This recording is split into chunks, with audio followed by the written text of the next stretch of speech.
Olá a todos. Neste vídeo vamos continuar a análise dos projetos de investimento.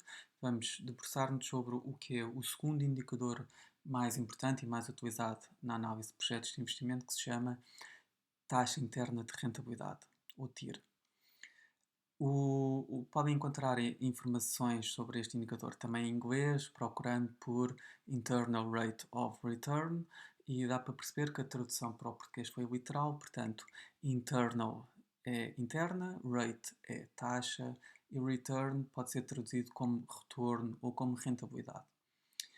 Uh, Vamos recordar quais são os principais objetivos ou as principais metas de um projeto de investidor, e para isto temos de continuar a ter presente que o objetivo principal está centrado na remuneração do investidor. Portanto, em primeiro lugar, o primeiro objetivo é recuperar o capital investido pelo investidor. E, portanto, a primeira coisa que nós queremos é garantir ao investidor que conseguimos devolver o valor que ele investe num projeto. O segundo objetivo é remunerar o capital que ele investe, aquilo que nós chamamos aqui nesta área de taxa de rentabilidade ou taxa de atualização do projeto, que de uma forma muito simples nós costumamos notar com a letra I. O terceiro objetivo de um projeto de investimento é, a partir do momento em que conseguimos garantir ao investidor que devolvemos o dinheiro e que conseguimos remunerá-lo à taxa de rentabilidade que ele exige, e ele exige uma taxa de rentabilidade pelos motivos que já vimos anteriormente, portanto, para cobrir potenciais perdas de poder de compra, de juros perdidos, do risco associado ao projeto.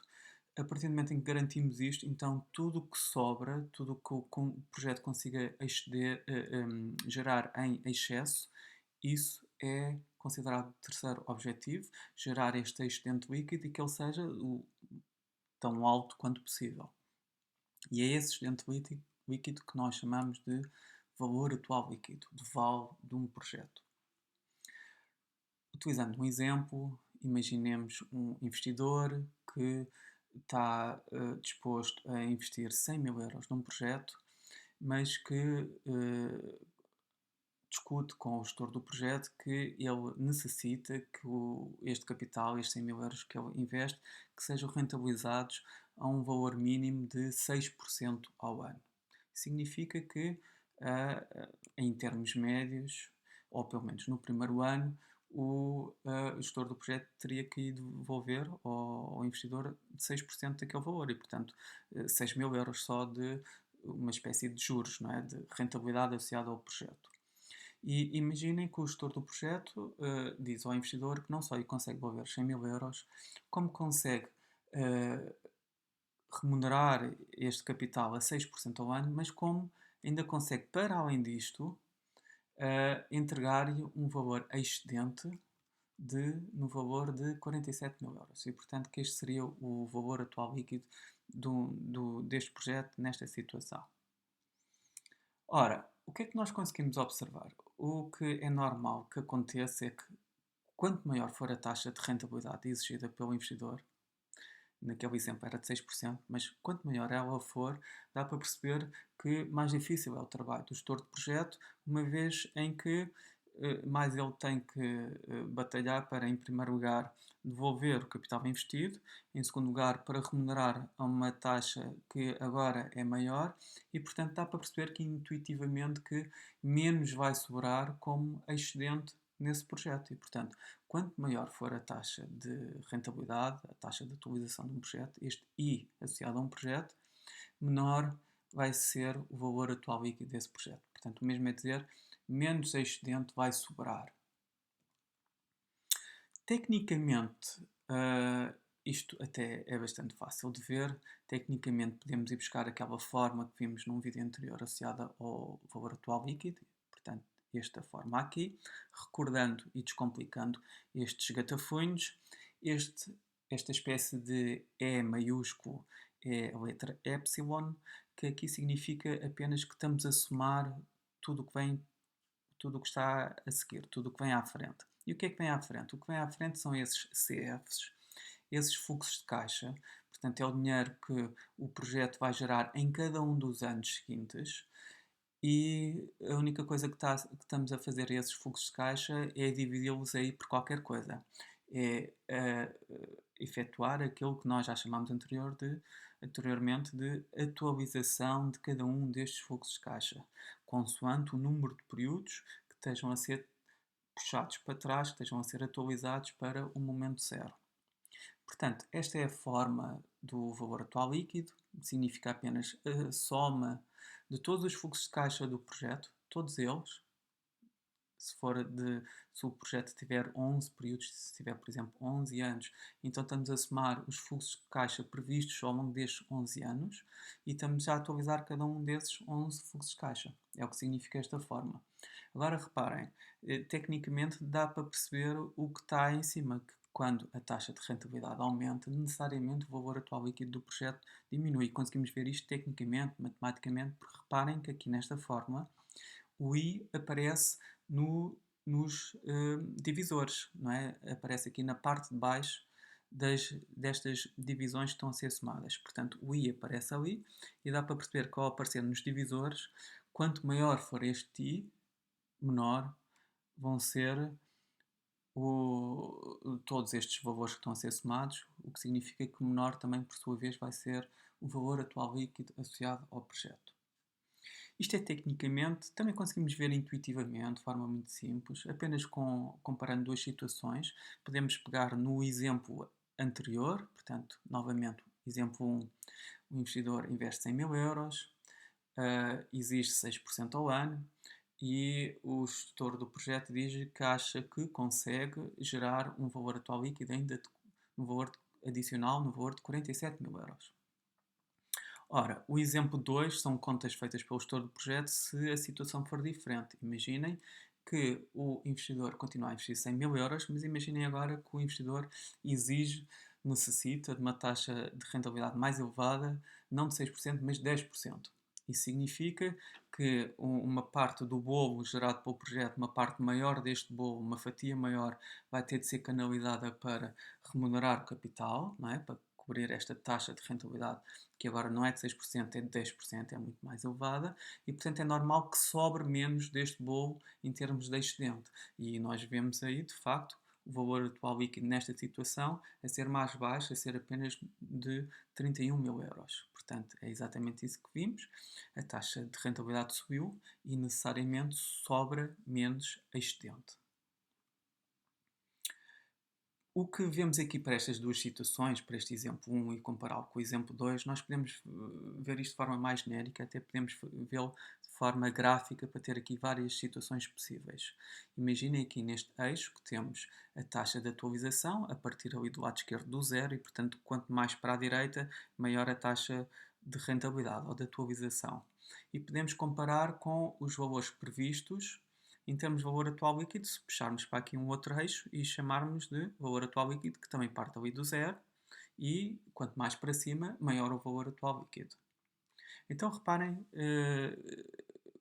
por onde é que podemos começar esta análise. Imaginem uma situação extrema em que o investidor simplesmente emprestava os 100 mil euros, emprestava apenas o valor do investimento e nem sequer necessitava de remunerar estes 100 mil euros, não necessitava de exigir qualquer taxa de rentabilidade associada a estes 100 mil euros. Isso significa que seria apenas um empréstimo de 100 mil euros e ao final de X anos, ou ao longo de X anos, o gestor do projeto ia simplesmente devolvendo este dinheiro. Isso significa que nessa situação o I, a taxa de rentabilidade, seria zero. E, portanto, a situação seria, no fundo, esta, que está ali a ser apresentada por aquela pinta, por aquela pequena bola. Portanto, estamos no I igual a zero e obtemos aí um valor atual líquido que está ali a ser indicado por aquela seta. Ora, dá para perceber que, à medida que o investidor pede uma taxa de rentabilidade maior, o que é que vai acontecer? O VAL vai aumentar ou vai diminuir? De acordo com toda esta história, é expectável que o valor atual líquido diminua, então. E é isso que vemos a acontecer. Imaginem se o investidor já necessitar de pedir uma taxa de rentabilidade de 3 ou 4 ou 5%. Ou, se o investidor necessitar de pedir uma taxa de rentabilidade, como vimos no exemplo 1, imaginem, de 6%. Ou seja, uma taxa de rentabilidade maior e vemos o valor atual líquido a diminuir. Ou no exemplo 2, em que a taxa de rentabilidade aumenta dos 6 para os 10% e o que observamos foi o valor atual líquido novamente a diminuir. Ora, dá para perceber que quanto mais o investidor esticar esta taxa de rentabilidade, quanto mais ele exigir como mínimo de taxa de rentabilidade, maior vai ser o impacto no valor atual líquido, até chegarmos a uma situação em que pode acontecer o quê? Em que o aumento na taxa de rentabilidade pode ser tão grande, tão grande, tão grande, em que o valor atual líquido lhe aconteça o quê? Possa ir parar a um valor negativo. E, portanto, nesta situação aqui, nesta última situação, dá para perceber que o valor atual líquido baixou e do zero, está abaixo do eixo, não é? Está em valores negativos, e, portanto, isso significa apenas um valor atual líquido negativo. Mas isso, em termos práticos, o que é que significa? O que é que representa? Significa que o projeto não consegue atingir as metas 1 e 2. Ou seja, que nesta situação a taxa de rentabilidade já é tão, tão, tão elevada que o gestor do projeto não consegue garantir ao investidor que consegue devolver o capital, é o 1, não consegue devolver o valor que ele investiu e não garante que consiga rentabilizar este valor à taxa que ele está a pedir. E isso significa que o projeto, na verdade, em vez de conseguir ainda gerar um excedente, ou não gerar excedente e ficar com o valor atual líquido de zero, nem isso consegue. O projeto necessariamente daria um valor atual líquido negativo, portanto, um déficit associado. E esse déficit significa, basicamente, que o gestor do projeto não consegue garantir ao investidor que, um, lhe devolve o dinheiro, dois, que consegue garantir essa taxa de rentabilidade que ele está a pedir. Ora, dá para perceber aqui, quando olhamos para aqueles pontos, que temos aqui uma evolução que é mais ou menos expectável. Se tivéssemos mais situações, poderíamos conseguir aqui uma evolução deste género, não é? Portanto, aqui esta reta a diminuir, portanto, quanto maior a taxa de rentabilidade, menor o valor atual líquido do projeto. E uma situação que nós podemos estar interessados em conhecer é a seguinte: então, qual é que é a taxa de rentabilidade máxima que este projeto consegue aguentar?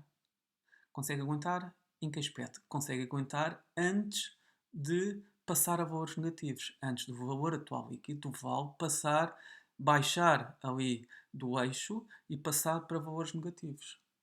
Portanto, onde é que acham que se localizaria esta tal taxa máxima de rentabilidade que o projeto aguenta? Graficamente, tentem ver onde é que provavelmente seria. Estamos a aumentar a taxa, o I, vai aumentando, aumentando, aumentando, até à situação em que exatamente antes de passar a negativos. E, portanto, exatamente aqui. Esta seria esta taxa de rentabilidade especial, este I especial, que notei como I asterisco, mas podia ser I qualquer coisa, I1, IA, I máximo, podíamos chamar I o que quiséssemos. O que interessa é esta taxa especial que está associada a um valor atual líquido igual a zero. E sabemos que mais uma décima percentual acima, mais um ponto percentual acima, mais qualquer coisa acima, se aumentarmos um bocadinho esta taxa, este I, já passamos a valores negativos. Portanto, é o máximo que o projeto consegue aguentar. E esta taxa, então, é a taxa que nós chamamos de taxa interna de rentabilidade. Uma observação muito rápida: este TIR é uma TIR, não é um tiro. Um TIR é isto, ok? Não tem nada a ver com isto. É uma TIR, é a taxa interna de rentabilidade. Ora, então, em que é que ela se traduz? Ela traduz na taxa de atualização que torna nulo o valor atual líquido do projeto, é o que está ali. Portanto, é aquele I exato que leva a que o val seja exatamente igual a zero. Ora, se nós quiséssemos colocar isto tecnicamente, matematicamente, na verdade é muito fácil, porque bastaria ir lá acima buscar aquela forma do val, que vocês veem ali acima, e vou puxá-la cá para baixo, está aqui já a aparecer. E a única coisa que estamos a dizer é, se esta coisa significa oval, então é a situação em que esta coisa, este I, que ali já está identificado como taxa interna de rentabilidade, é esta taxa exata que leva a que o val seja igual a zero. E isto é muito fácil matematicamente, mas vamos ver que o cálculo é muito mais complicado, como vamos ver no vídeo seguinte.